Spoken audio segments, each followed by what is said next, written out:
Hey tubers, it's Tony, and right quick I'm going to tell you how to turn off your tire pressure light on your 2006 Ford Explorer. This is the 4.0 liter motor, the Eddie Bauer edition.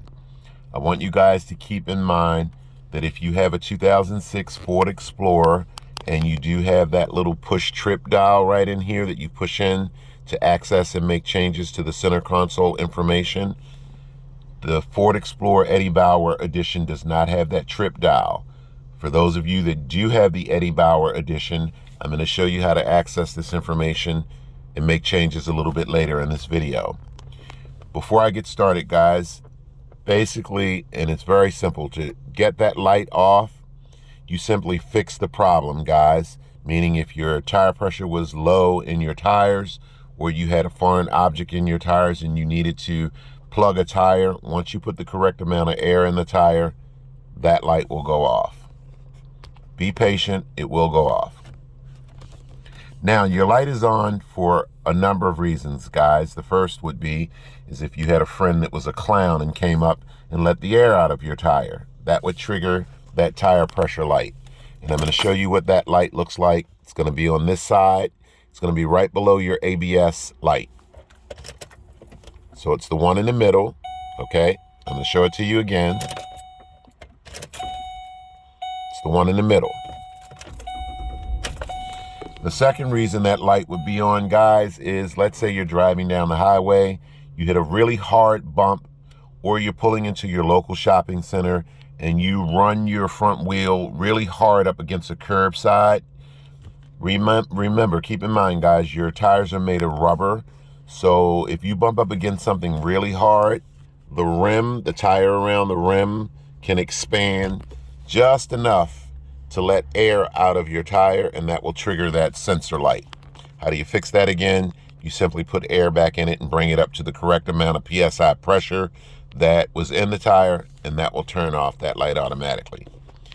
The third reason would be, guys, that in one or more of your four tires, you may have a foreign object, a nail, a screw. And also keep in mind, guys, you can run over something that may not penetrate your tire, but it may puncture your tire just enough to cause a slow leak. So I'm going to run through this as quickly as I possibly can. Yesterday I came out, guys, and that light was on. So what I did was I got my tire pressure gauge, Walmart, Harbor Freight, any auto parts store, and I went around to all four tires and checked the tire pressure. On my vehicle, my tires are always set at 40 PSI, all four tires. And by the way, guys, when you read this tire gauge, you read the black side, not the red side. So what I did was, after checking all four tires were at 40 PSI except for the rear passenger side. It was at 30 PSI. So I examined that tire looking for a nail or screw or listening to see if I can hear air coming out of it. I heard nothing. So I put air back in that tire and brought it up to 40 PSI. It turned the light out automatically, guys, okay? So the next day when I came out, that light was on again. I checked the tire pressure in all four tires, and again, the passenger rear tire was at 30 PSI roughly. So I took the tire physically off the vehicle this time to examine it. I still could not find any foreign objects, nails, screws. So then what I did was I went to Home Depot and Lowe's a long time ago, and I got one of those black wide concrete mixing pans. They're about $8 and they're black.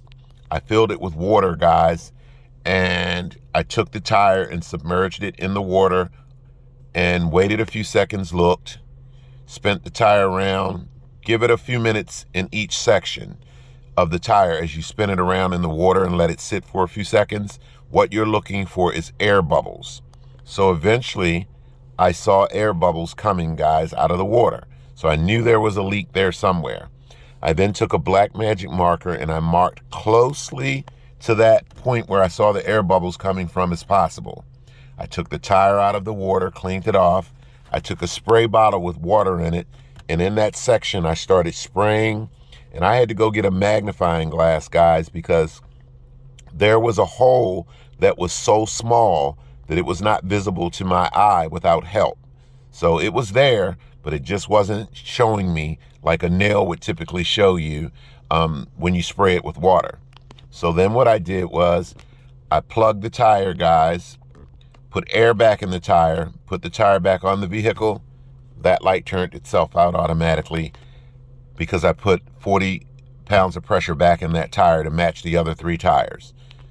So now you know that's how you get the light out, guys. And now you know what to do if you are physically looking for a foreign object such as a nail, a screw, or something of that nature, and you don't find it. Submerge that tire in water in different sections. Wait a few minutes looking for air bubbles.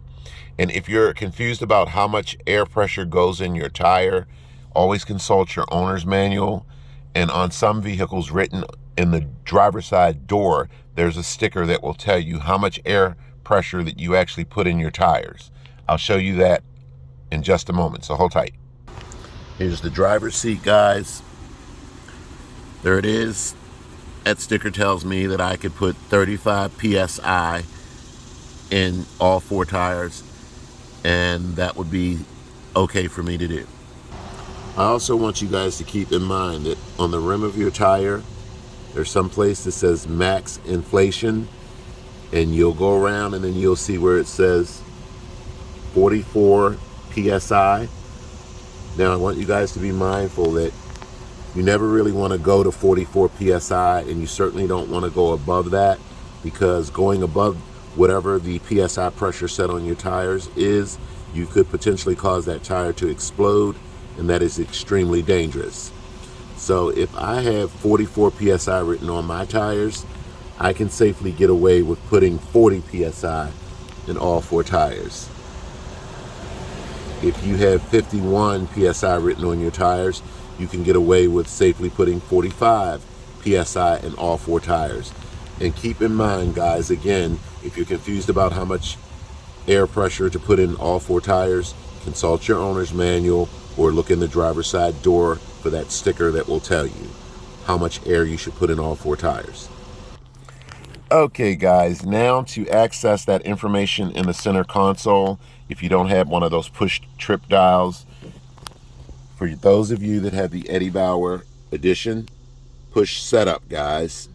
Setup and reset, there are your functions. So when I push setup, you're going to notice that this takes me into the many different functions on this vehicle.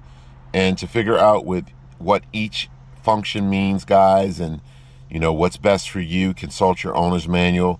There is a section in there that will tell you all about all this stuff.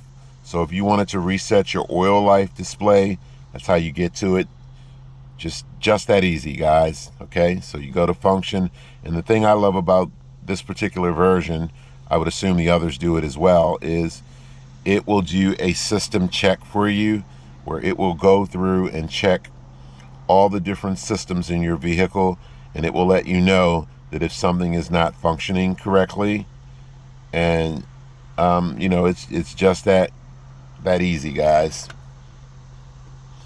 So that's it, guys. So now you have a little bit more information than you had before. You know what to look for. Again, if your tire light is on and you cannot find a nail, a screw, or some sort of foreign object. I hope this video has been helpful, guys. Thanks for watching, and I will catch you next time.